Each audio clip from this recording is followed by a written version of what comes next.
Hi, this is Johannes from Cult of Luna, and this is Evil Greed's Distro Picks.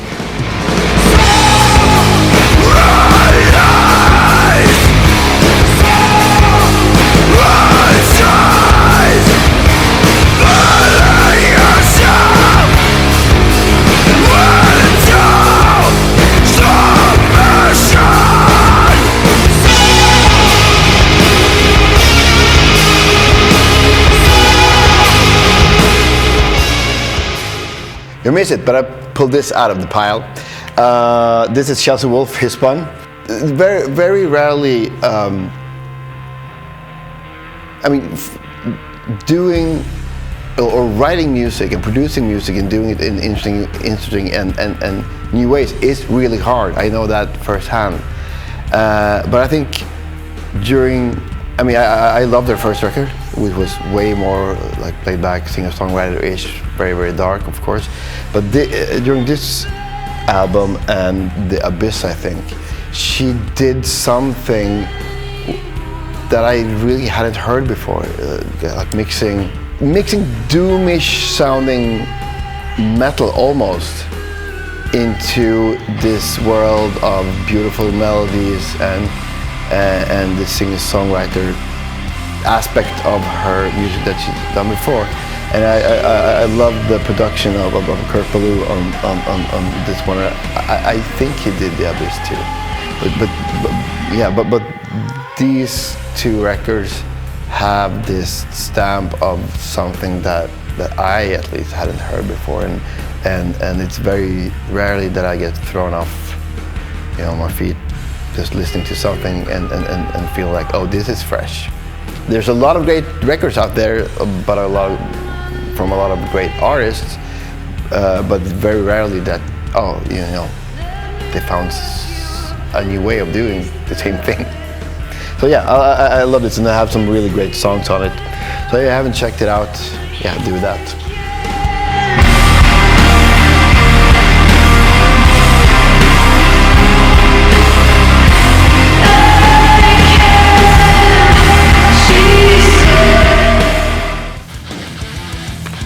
Ecostrike. Okay, I was and still am, probably for nostalgical reasons, a big fan of the first wave of, let's say, metal influenced hardcore with straight edge and vegan lyrics.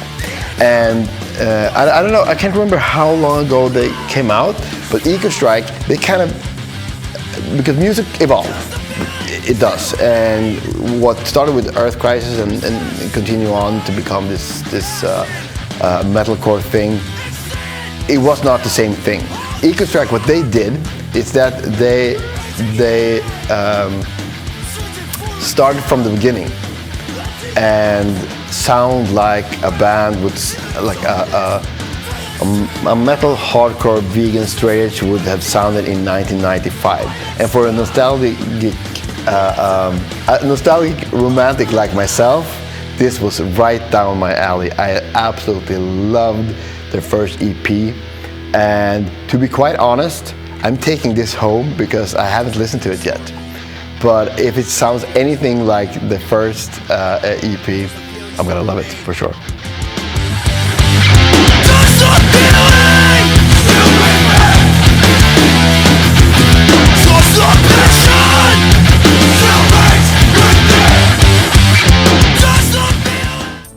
Another soundtrack, Escape from New York.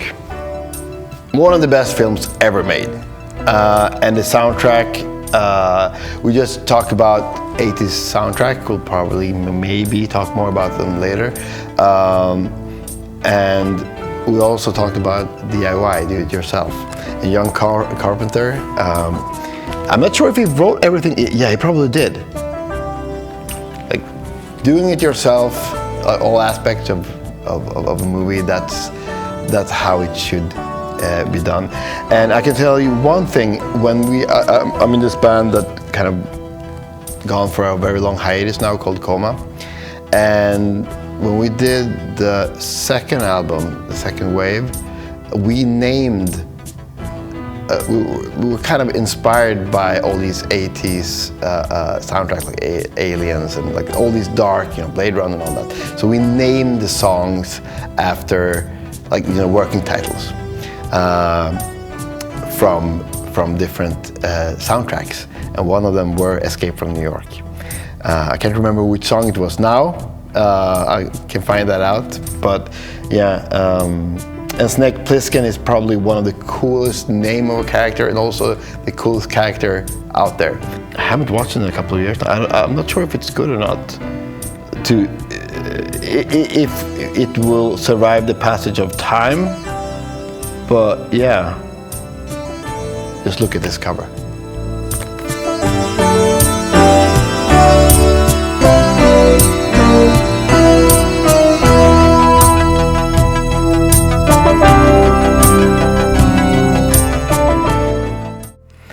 I will probably butcher this band's name because I don't speak German, but let's give it a try. Bohren under Club of Gore. So yeah, Bohren. I remember Tim from Switchblade got me into this band many years ago, and you can definitely hear influences from them on our Vertical album. I've had like certain phases in my life when I've listened intensely. If you can say intensely, if you can use that word when it comes to Bohren, but they have meant a lot through the years, and I think one thing you can take from a band like this is that, like, don't be afraid of being monotone. Like, it can still, with just a few changes and a few like subtle things, you can create stuff that has like immense emotional impact. I mean, I think that Bohren is a band that, yes, it works in the background, but it also works just lying down and just suck in the music and just become one with their soundscapes. And I've used it a lot for writing. I remember when I was asked to do that 17-minute long video that we did for A Dawn to Fear, and I couldn't get an idea, and that was during one of my Bohren phases, and I can't count how many nights, how many hours I've been just staring out into the dark, listening to Bohren, just trying to come up with an idea, and it worked. The video got made. So yeah, and to be honest, I haven't listened to this yet, but if it's anything like the previous records, I'm down.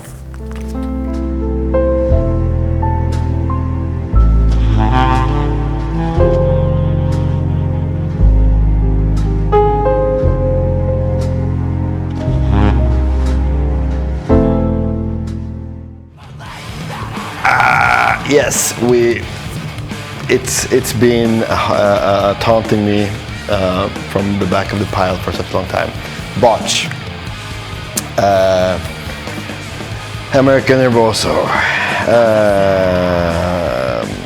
I don't know why I ordered I don't think it's the first 7-inch, but maybe their second. It was called the Jon Birch Conspiracy Theory. So I got into hardcore, and for some reason I kind of leaned towards the more extreme part of, not metal hardcore, but just chaotic hardcore. Like you have this German band called Acme, which is fucking amazing. They do not get enough credit. Botch, Qualesh, bands like that. But I don't know how I got into it. I must have ordered it. I must have sent money in an envelope to somebody in the US that I got it, and that's how I discovered Botch. And they sounded like nothing I've heard before. And that was during the period when I started kind of learning songwriting. So I like studied how they structured their songs, and also I tried to mimic how they use their instrument to create noise, which was like not chaotic noises, but just weird sounds. So even though I was not able to mimic what they did, at least they made me try to do stuff that I was not aware of that you could do. So they pushed me in some direction. So if you listen to like the first Call to Luna demo or the band that I had before that, when I just tried to do like use effects and stuff like that, that was like came from bands like Botch and Qualish. When this came out, at first I kind of missed it when it came out because we didn't have the internet. So I had to get into it way later, and they were so much ahead of their time. And this, I was about to say it should be a classic, but I think it is a classic. And if you haven't checked it out, you're just wrong. You're just wrong. This is, this is a must in anyone's record collection, for sure.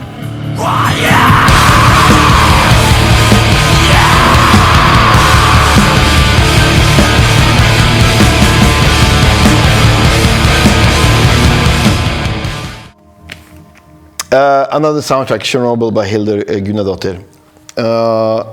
This has been on repeat for the writing of the script I'm working on right now. And I'll tell you one thing. The first time I saw Hildur Guðnadóttir was when she opened up for Fever Ray. Must have been like in 2011 in a show I saw in Stockholm. And she was sitting there, just her cello and a bunch of pedals.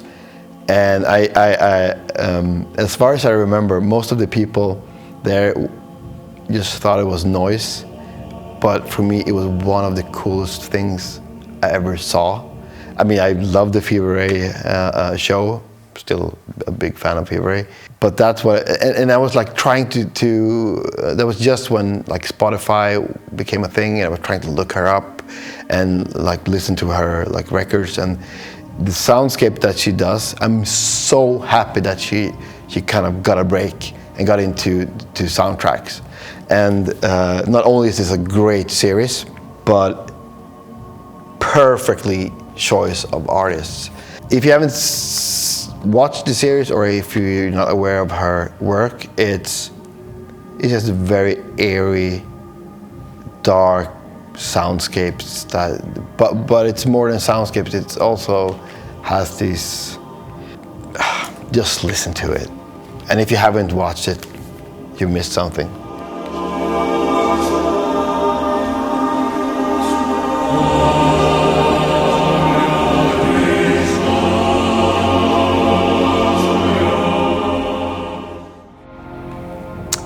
Anna von Hausswolff.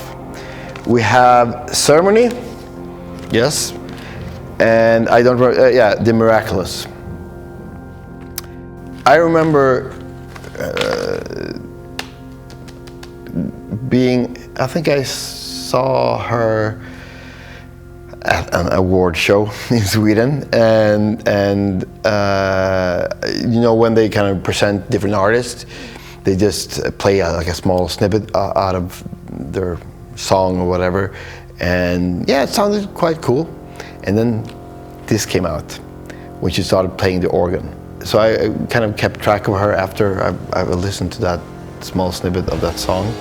And this record is a little bit like what I said about Chelsea Wolfe. It's like, this is something completely new. It's doom played on organs and guitars, and it feels improvised, and it has structure for sure, but it feels like they just let the music just flow, and her voice is a perfect fit. I did a short film at that time, and I really wanted to get the song Deathbed in it. And I think it ended up with us just ripping it off. Well, it sounds a bit like it. And The Miraculous, which is, if I'm not mistaken, is the album that came after. I'm not sure. I'm not 100% sure, but it's still her, and it's a bit more. It's a bit more structured, if I'm not mistaken. I might turn out sounding like a jackass now, but I'm pretty sure that it's like more structured songs. But she's doing the same thing, working with keyboards and organs and all that. And yeah, if you haven't checked Hausswolff yet, you should. But I think you should start with this one. Absolutely.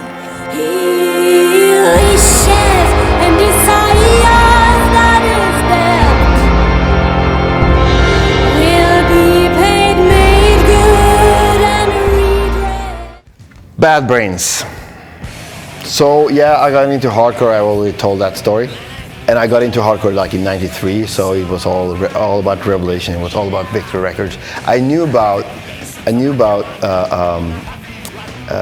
Minor Threat and all that.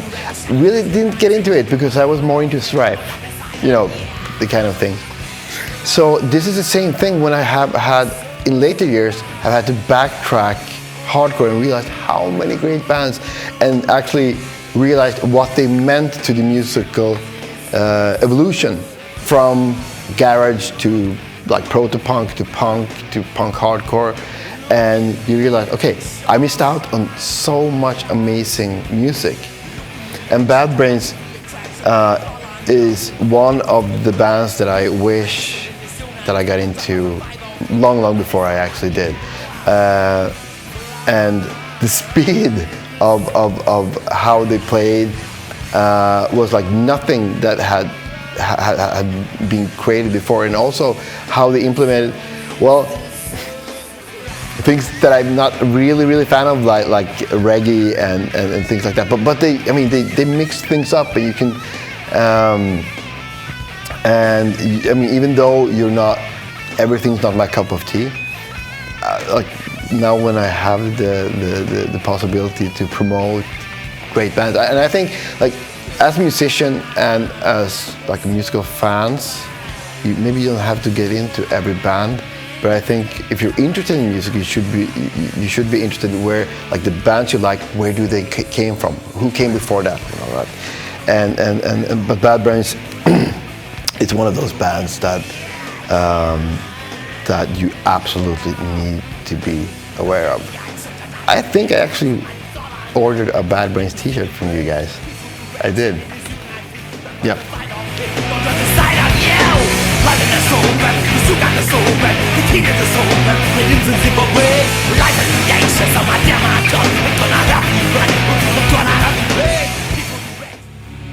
Cave-In, Heavy Pendulum. I think this might be my probably. Let's be safe and say it's one of the top three best records of last year. I remember when they started off, and they were kind of, you know, a lot of talk about Cave-In in the late 90s, early 2000. I never really got into them. I saw them on the biggest stage at the Reading Festival when we did like our first like real big tour with Poison the Well back in 2003, and then they disappeared. And then they came back with this incredible album. My favorite track here is probably Blinded by a Blaze. Or yeah, New Reality is also a great song. They mix it up. It's heavy. It's sometimes almost have some kind of, it's metal. Almost, I maybe might offend somebody, but like has some grunge in it. It like have everything. It's a quite wide palette of like if I'm gonna describe it, it's melodic, it's emotional, it's super heavy, and I've listened to this a lot during the last year, during long drives and stuff like that. So check it out.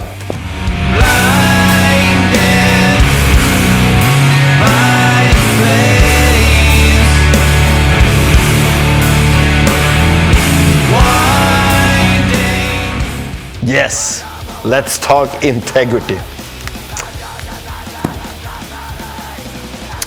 These are represses of Those Who Fear Tomorrow and Humanity is the Devil. Those Who Fear Tomorrow is one of the first hardcore records I ever got into, and probably what got me into this darker music, because this is one of the best hardcore records ever made. I'm just gonna put it out there, and the thing that separated it from the rest of the kind of moshy metal. This is actually one of the first metal hardcore albums. I can't think of any before that was clearly metal influenced, and very apocalyptic, dark lyrics, and I know this record backwards and forward. Like, ask me any song and I'll tell you what track it is. I stole it. Well, I borrowed it from a friend on CD again. I actually think he got it back, but it took him a long while. So this is a repress. It might be remastered too. Not a big fan of that though. But it probably sounds better than the original. I have the original LP actually. That cost me quite a lot. And I am a record collector.